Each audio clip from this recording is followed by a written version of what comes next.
La chica, ¿no? O sea, se pasó por sordo. ¿Cómo dices?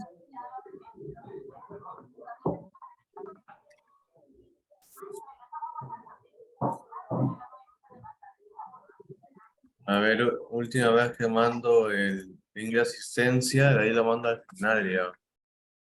A ver, ya listo. Voy a compartir la pantalla para comenzar.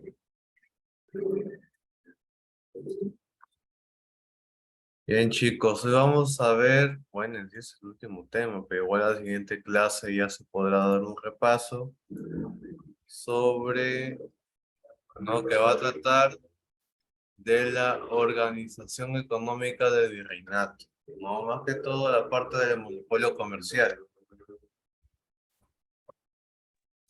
España en el siglo XVI, ¿no? Se va a encontrar en el mejor momento, ¿no? De su hegemonía en Europa, ¿no?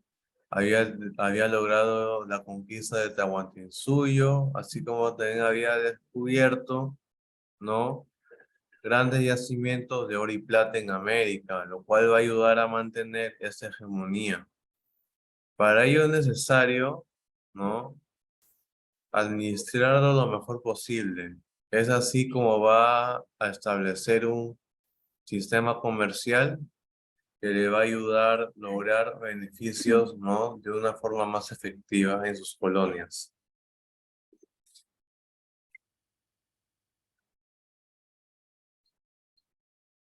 Hablar de monopolio es hablar de un tipo de transacción que solo hay entre dos individuos, ¿no? Pero donde solamente uno se beneficia.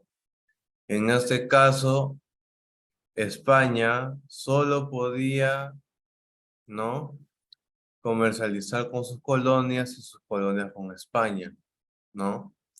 La corona española creó todo un sistema de comercio para proteger sus intereses. El monopolio comercial consistía en que los virreinatos, como les digo, solo podían negociar con sus colonias. No podía intervenir Inglaterra ni Francia, ¿no? Mediante ese sistema de comercio, España se lleva, ¿no? De las colonias metales preciosos, ¿no? Y los devolvía, ¿no? Ya manufacturados. Estos productos traídos de la península ibérica eran colocados en los mercados locales del virreinato, ¿no? Y se les obligó a los indígenas a comprarlos. A pesar de que España trató de proteger sus embarcaciones de los enemigos, no pudo lograrlo ya que desde muy temprano se produjo el contrabando. En ese caso aparecieron los portuarios y los piratas. Una de las principales diferencias entre un corsario y un pirata es de que el corsario es encargado por un país. En cambio, un pirata trabaja por su propia cuenta. Esa es la principal diferencia. Algunas instituciones, ¿no? Para llevar este control comercial van a ser la Casa de Contratación de Sevilla, como bien dice, ya se sabe dónde está, el Tribunal del Consulado. La Casa de Contratación de Sevilla, ¿no? Se creó en 1503. Desde entonces, ¿no? Eh, Va a ser la institución que se encarga de dar los permisos, ¿no? De los viajes a la península ibérica, ya sea desde el de mercancías hasta el tráfico de personas, ¿ya? Ambos aspectos se van a encargar ellos.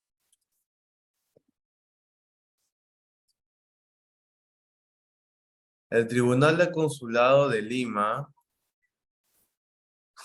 fue instalado en 1612 en el Callao, ya que era el puerto por donde ingresaban los productos y las personas. Ese tribunal fue un organismo que va a representar, ¿no? A la corona, en este caso en su colonia, que era la del Perú, y se encargó de la resolución de problemas legales de índole comercial. Asimismo, fue el único distribuidor de mercancías europeas autorizado en América del Sur. Una vez que los productos llegaban a Callao, van a ser distribuidos a distintos puntos del virreinato, obviamente por vía terrestre. Los testimonios de la época señalan que se van a cometer excesos en la venta de productos importados, ya que el producto español era muchísimo más caro, incluso 15 veces más caro que el producto local. Para proteger los viajes se va a implantar un sistema, ¿no? Que va a ser el de flotas y galeones.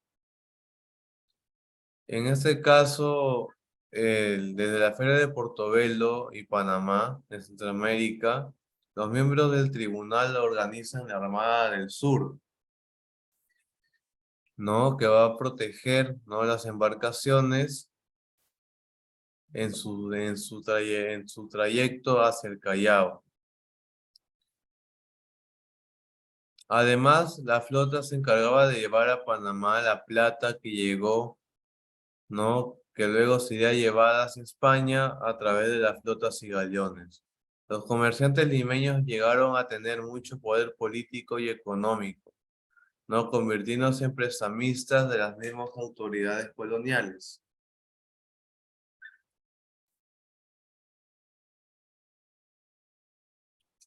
Para proteger nuestras embarcaciones, vamos a ver que la flota no estaba conformada por barcos mercantes, ¿no?, los cuales contaban con cañones para su defensa.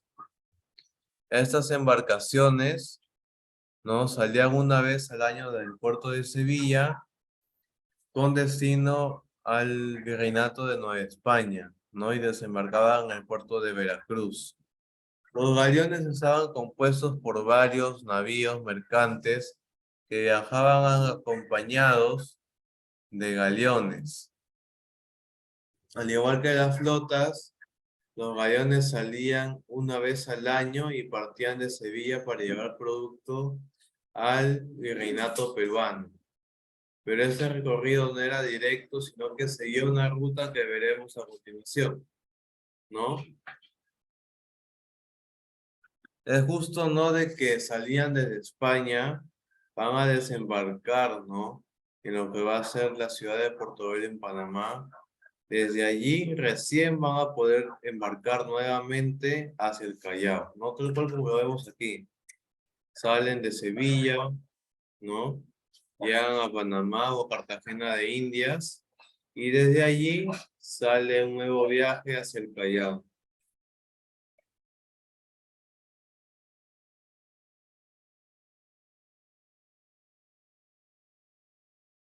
Uno de los principales problemas del monopolio comercial va a ser el contrabando, ¿no? Ya que los demás países también querían hacer comercio con las colonias españolas. Por ende, ofrecían sus productos a menor precio, ¿no?, y a escondidas, ya que obviamente la corona española no permitía que haya un comercio fluido entre, ¿no?, entre sus colonias y otros países, no estaba prohibido en sí. Uno de los corsarios más famosos va a ser Francis Drake, ¿no? Como les decía, un corsario va a ser aquella persona que era asignada por otro país, ¿no? En cambio, los piratas no obedecían a ningún reino, sino que tenían intereses propios, particulares. En el virreinato van a haber distintos impuestos, ¿no? Estos impuestos obviamente tienen el fin de recaudar dinero para la corona. Uno de ellos es el tributo indígena, los cuales eran pagados por los indígenas, los cuales eran considerados vasallos del rey. Ellos eran obligados a pagar, ¿no? Y eran varones entre 18 y 50 años. La administración colonial, para evaluar el número de tributarios, realizó visitas en las provincias.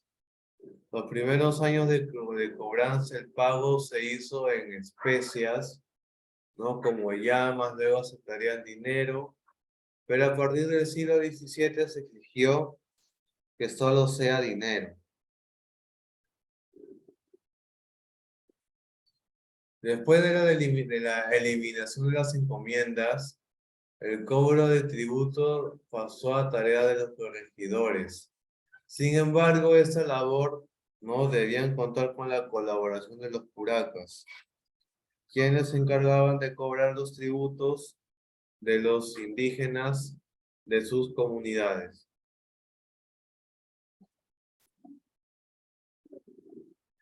El alcabala es otro de los impuestos, ¿no? Que era por la venta de bienes inmuebles, muebles y esclavos. Estos pagos de alcabala va a ayudar a solventar gastos de la Armada del Sur. El almogarifazgo, mientras tanto, es un impuesto aduanero que pagaba por todo el producto que entraba y salía del virreinato. El diezmo era el 10%, ¿no? Que se le pagaba a la iglesia. La media nata lo debían pagar los funcionarios del Estado por la mitad de las ganancias del primer año de empleo. El quinto real era el cobro del 20% de producción minera que era pagado por los propietarios de las minas. Y por último, la avería era el impuesto para la defensa de puertos y navíos contra los piratas y corsarios. Bien, chicos, hasta allí, ¿alguien tiene alguna pregunta?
Ya listo, chicos, les doy 3 minutos para que copien todo eso, ¿sí?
Bien, chicos, vamos a ver el video. Bueno, algunos videos cortos que les tengo para ustedes, ¿ya?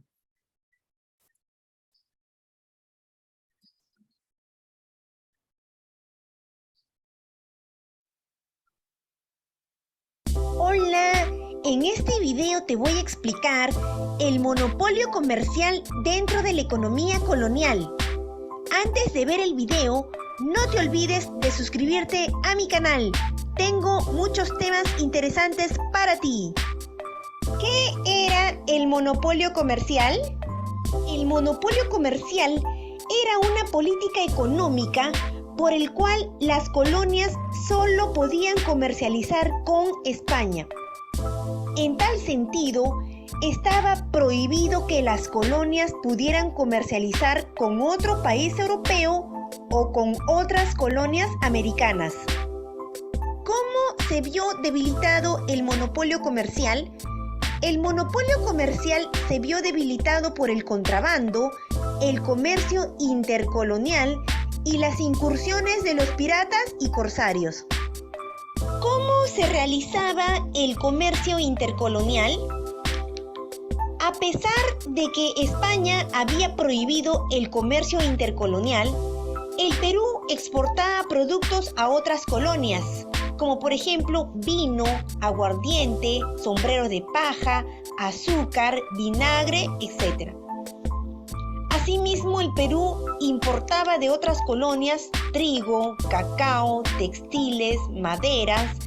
Esto era muy ventajoso para los comerciantes limeños, quienes podían obtener finos textiles chinos a la 9ª parte del precio de los comerciantes españoles.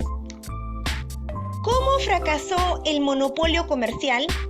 El monopolio comercial fracasó debido a que España no abastecía abastecía regularmente a sus colonias porque la producción española era pequeña. Esto conllevó a que los colonos americanos obtuvieran productos a través del contrabando o del comercio con otros países que realizaban.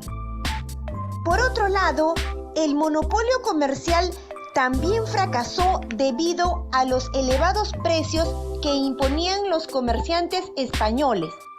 Esto obligó a la población de las colonias americanas a recurrir al contrabando, que era realizado por portugueses, ingleses, franceses y holandeses en complicidad con funcionarios españoles a cambio de sobornos.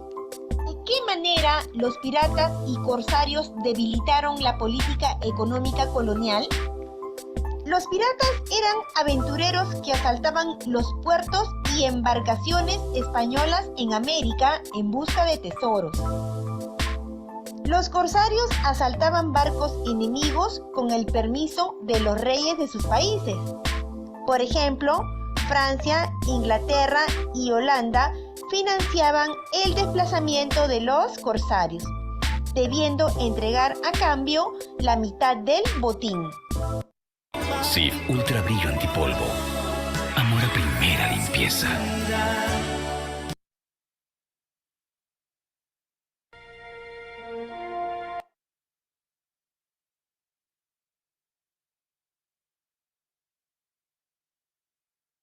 Hola, hoy te explicaré el sistema de flotas y galeones dentro del monopolio comercial en la época colonial.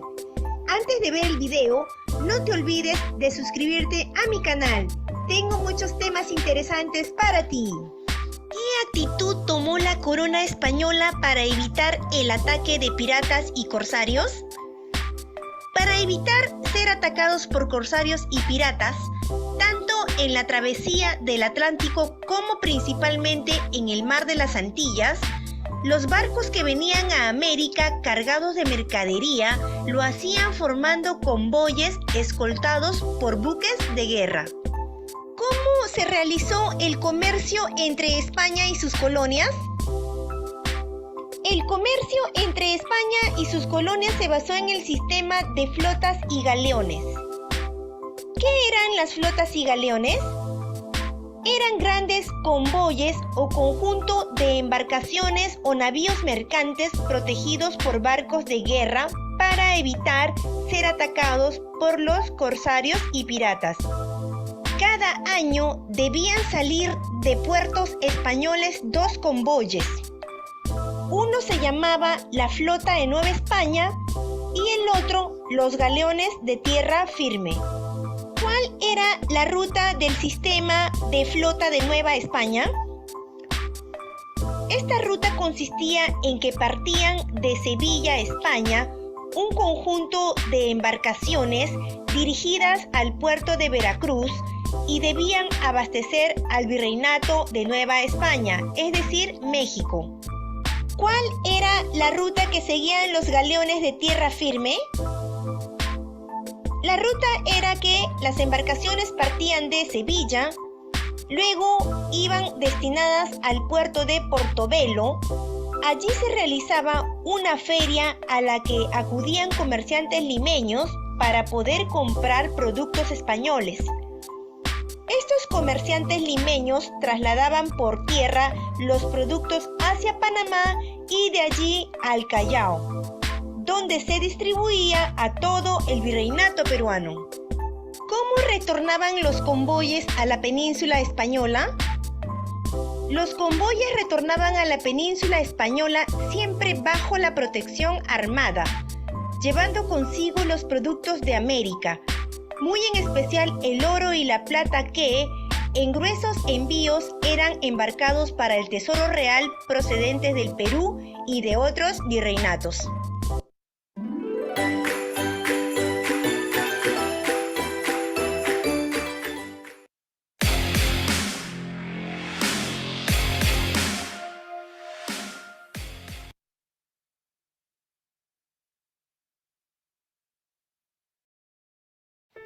Hoy te explicaré los impuestos de la época colonial. Los habitantes de las colonias pagaban varios impuestos, cuyo producto servía para los gastos de la administración y defensa de los dominios americanos, así como para los gastos generales del reino español. Como la corona española requería de muchos recursos económicos para administrar el imperio, se prestaba dinero de los banqueros europeos con la garantía de la plata. Esto trajo dos consecuencias. 1. España empezó a depender económicamente de sus colonias. Y 2. España se convirtió en el gran distribuidor de plata en Europa. Entre los impuestos tenemos el quinto real. Era el impuesto establecido sobre la producción de los centros mineros que debían pagar la quinta parte o igual al 20% de todo lo producido al rey. El Estado español se beneficiaba de la minería a través del cobro de impuestos. En tal sentido, toda la plata obtenida en los yacimientos americanos debía ser sellada en la Casa de la Moneda, tras lo cual se entregaba al rey la quinta parte de toda esa plata sellada. Recordemos que la Casa de la Moneda era la institución encargada de acuñar o hacer monedas. El tributo, impuesto pagado por la población indígena de 18 a 50 años por ser vasallos del rey de España. El tributo podía ser cancelado en dinero o a través de productos agrícolas como maíz, papas, ají, coca o en tejidos fabricados por los propios nativos. El cobro de tributos indígenas estaba a cargo de los curacas, quien a su vez entregaba todo lo recaudado al corregidor. El diezmo era el impuesto que afectaba a los hacendados y dueños de estancias que por ser fieles debían pagar a la iglesia la 10ª parte o el 10% de su producción agrícola y ganadera para su sustento. El estanco era el impuesto que se pagaba por los artículos de lujo como el aguardiente, el tabaco y los naipes. La anata era el impuesto que gravaba los sueldos de los funcionarios nombrados en los cargos públicos. Se calculaba en función de las ganancias obtenidas en un año. El almofarajazgo era el impuesto de aduana. Se cobraba sobre los productos que se importaban o traían de España, así como sobre los que se exportaban para allá. La alcabala era el impuesto que pagaba todo comerciante y todo negociante por la compra-venta de bienes muebles o inmuebles, así como para el transporte de mercaderías de una ciudad a otra al interior del virreinato. La armada o avería era el impuesto que se pagaba por la protección de los barcos comerciales ante el ataque de los piratas y corsarios. En tal sentido, este impuesto se destinaba al mantenimiento de los puertos, fortificaciones y navíos mercantes. Las derramas. Este impuesto era cobrado a los habitantes del virreinato para solventar los gastos de las guerras que España enfrentaba con sus rivales. Suscríbete al canal, dale me gusta y activa la campanita para ver las...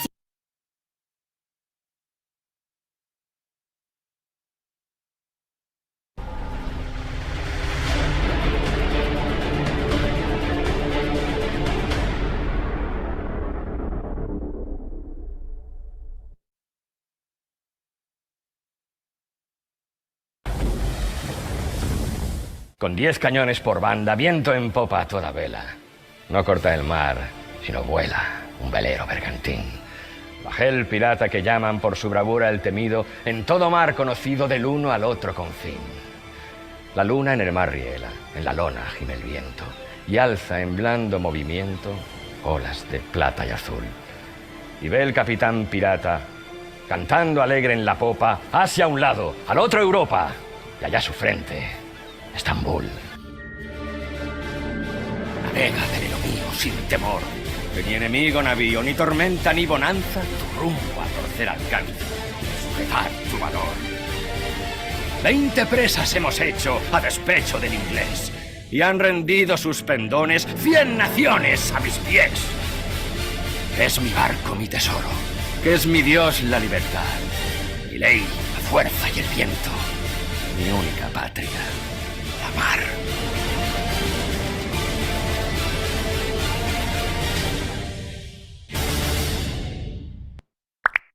En otoño de 1485, Portugal y Francia llegaron a un acuerdo con el fin de combatir el bandidaje en el mar. Los piratas fueron calificados como gentes que toman las armas para hacer la guerra en el mar contra todos los que se encuentran, sean amigos o enemigos del rey. Así se establecía una distinción fundamental entre el corso y la piratería. Las incursiones de los corsarios provistos de una patente de corso solo se practicaban en tiempos de guerra contra los navíos enemigos. Por el contrario, la piratería era de iniciativa privada y se ejercía fuera de la legalidad. En el transcurso del siglo XVI, cuando Europa occidental partió a la conquista de los océanos, los estados intentaron acabar con la piratería endémica, aunque también trataron de utilizarla contra sus enemigos. Los fuera de la ley fueron los primeros en beneficiarse de esta ambigüedad. Fue la edad de oro de la piratería moderna. En el Mediterráneo, los estados berberiscos constituidos durante el siglo XVI en las costas del Magreb eran los responsables de que reinara la inseguridad. Constantinopla alentaba la lucha contra los infieles bajo el mando de excelentes capitanes, como los hermanos Barbarroja. Aquel combate se parecía al de los corsarios, a pesar de que los cristianos denunciaran la piratería berberisca. Pero la auténtica piratería existió también hasta el siglo XVII. Consistía sobre todo en incursiones relámpago en el litoral para capturar esclavos y contó con la indulgencia de Ragusa, Venecia o Marsella, siempre dispuestas a dar salida a los cargamentos robados a cambio de armas. Una forma que se reveló eficaz para acabar con los berberiscos fuera de hacer primero una demostración de fuerza y luego negociar. Así, en 1684, el conde de Troisville hundió algunos barcos pirata y a continuación bombardeó Argel y Trípoli. 5 años más tarde se firmaba un tratado con el Dey de Argel. En el Nuevo Mundo, el transporte de metales preciosos abrió desde principios del siglo XVI un campo inmenso a la piratería. El puzzle del mar de las Antillas y el perfil recortado de las costas, imposibles de controlar, eran cobijos naturales para los audaces. El régimen de los vientos y de las corrientes obligaba a los buques hispánicos a seguir unas rutas marítimas concretas, con puntos de paso obligados. Al abandonar las pequeñas Antillas, el gobierno español ofreció un verdadero santuario a todos los depredadores del mar. Francia, los Países Bajos e Inglaterra alentaban a sus súbditos para que cortaran las venas del rey, o sea, para que privaran a España de su maná aurífero. Con tal de limitar los riesgos, los navíos formaban convoyes armados desde La Habana y los depredadores acechaban al buque que se apartaba o al que la tempestad aislaba de su escolta. Los españoles abandonaron las islas de Santo Domingo y de la Tortuga, y el ganado, vuelto a su estado salvaje, era cazado por los bucaneros. Aquellos aventureros europeos debían su nombre al bucán, que era el cañizo de ramas sobre el que se ahumaba la carne para su conservación. Los filibusteros, piratas de las Antillas, intercambiaban aquella carne por armas y pólvora. Entre estas gentes del mar se estableció una gran solidaridad. De esta forma nacieron los hermanos de la costa, que acogían a los fuera de la ley, a los desertores y a los amotinados. Estas dos últimas categorías de marginados tuvieron un papel importante en el desarrollo de las comunidades piratas. Durante los siglos XVII y XVIII, los veleros transoceánicos eran inmensas maquinarias cuyo funcionamiento exigía una tripulación numerosa, pero para reclutarla, sobre todo en Inglaterra, se recurrió al enrolamiento forzoso de marineros borrachos. Una vez a bordo, las inhumanas condiciones de vida y la dureza de los oficiales a menudo les llevaba a amotinarse. En caso de ser capturados, una muerte segura esperaba a los rebeldes. Era mejor unirse a los piratas. En los barcos piratas, los riesgos a los que se exponía la tripulación reforzaban su solidaridad. De hecho, el compromiso entre marineros, si bien era prácticamente corriente en todos los barcos, tomaba allí una particular importancia. Dicha costumbre consistía en la asociación de por vida entre dos hombres, para lo mejor o para lo peor.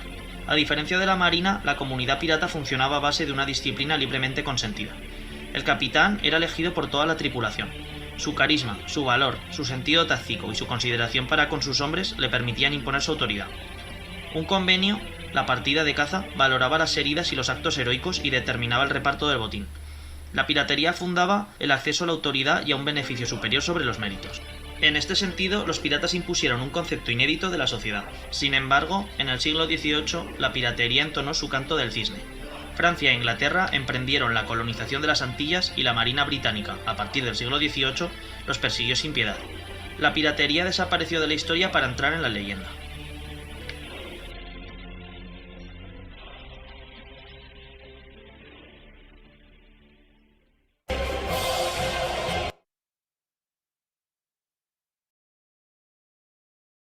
Bien, chicos, ¿hay alguna pregunta, algún comentario que quieran hacer antes de pasar a las preguntas?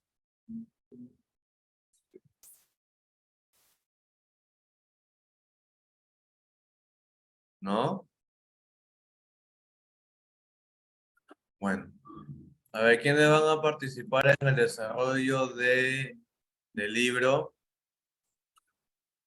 A ver, levanten la mano. ¿Quiénes van a participar?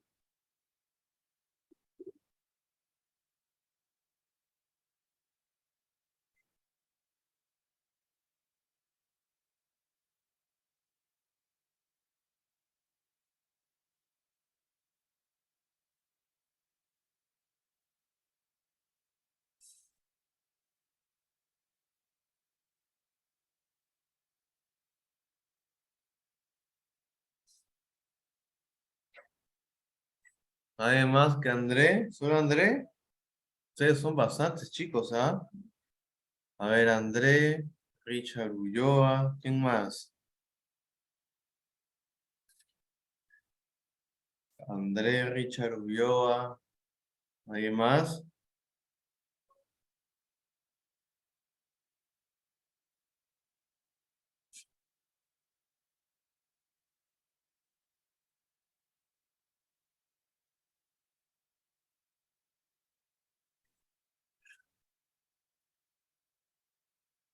Ya, a ver, comenzamos. A ver, André, Alexander. A ver, la primera pregunta. Lee el enunciado y da tu respuesta.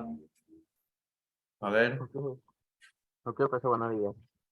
Fue el impuesto colonial que se aplicó a la venta y compra de mercancías en el virreinato. Todo el hace almojarifazgo. Ajá, el almojarifazgo, ¿no? Muy bien. 1C. La 2 la va a hacer Richard Ulloa. Profesor, buenos días. 2. Único puerto español autorizado para realizar el comercio con las colonias. Es la D. La Callao. D.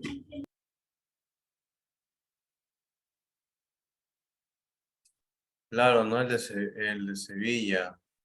A ver, único puerto autorizado para realizar el comercio con las colonias, o sea, desde España, ¿ya? No sé, Sevilla.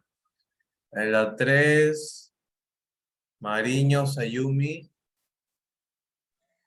Buenos días, profesor. Fue una característica del comercio durante el periodo colonial, fue el monopolio. Claro, ¿no? Muy bien, muy bien. El monopolio.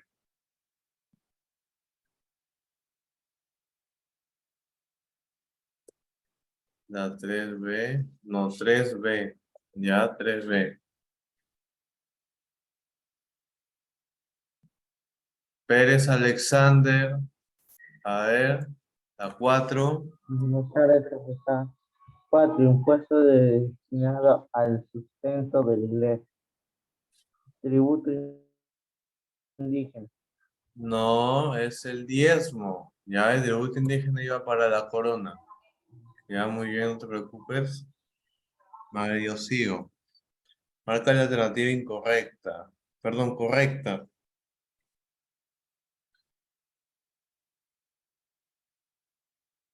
A ver. El sistema de galeones tuvo como destino el virreinato. No, ahí sería el sistema de flotas. No, el sistema de galeones tuvo como destino el virreinato del Perú, ¿ya? 5E. 6. La institución de índole comercial se localizó en Sevilla. Ahí va a ser la casa de contratación. 6C. 7. Grupo social, base de la economía colonial, ¿no? Ahí van a ser los indígenas. 7E. ¿Verdadero o falso? El quinto real benefició a la iglesia. Falso. ¿Ya? El tribunal de consulado se ubicó en España. Falso. Los piratas, ¿no? Eran enviados por los monarcas enemigos de España. Ahí va a ser verdadero. No, los piratas Falso, son verdadero, falsos, falsos. verdadero. La E. Todo es falso, o sea, la 8 es la B, ¿ya? Una de las características económicas en el virreinato fue el exclusivismo expresado por el monopolio comercial.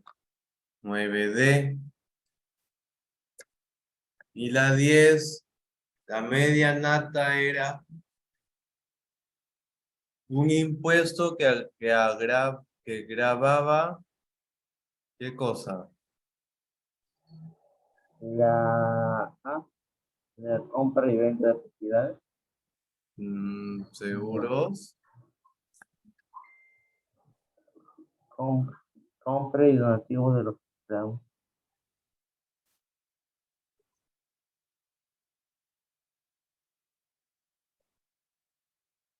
A ver,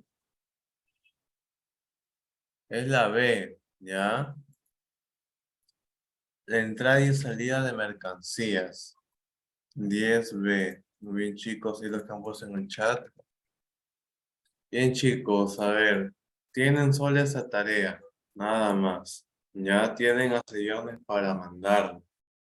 Mándenlo con tiempo, pueden hacerlo más tarde. ¿Ya? ¿Alguna pregunta antes de acabar? No, profesor. Muy bien, chicos, entonces nos quedamos ahí, ¿sí? Nos quedamos ahí. Chao, chicos, cuídense, nos vemos en la siguiente clase. Va a Ya, ser... profe. No, profesor. Chao, chao.